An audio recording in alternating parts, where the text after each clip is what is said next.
Well, good morning. I'm Pastor Steve of the Warwick Christian Fellowship. I want to welcome you this morning in a time of devotional. I missed you yesterday. I didn't get to put one up. I had an endoscopy yesterday morning, so I didn't get a chance to post a devotional. But I want to share one with you this morning. I think it's an important one to share. It's about being with Jesus. In the book of Acts, chapter 3,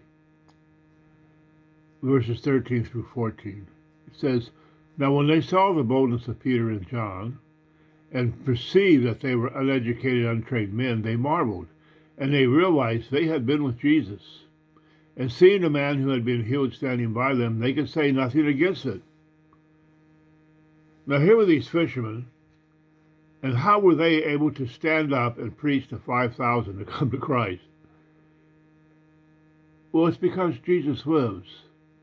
And they weren't dependent on their own power, their own speaking skills, or their own abilities to bring people to Christ. There was a living Christ inside of them. Now, anything I can talk to you about, somebody can talk you out of. We're not preaching facts about a dead Jesus. We present to you a living Christ.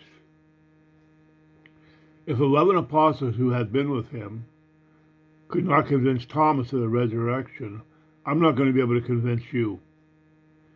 You know what convinced Thomas? When he had an encounter with the living Christ. When he came into contact with Jesus, then he was convinced. You know what we need today? We need an encounter with Jesus.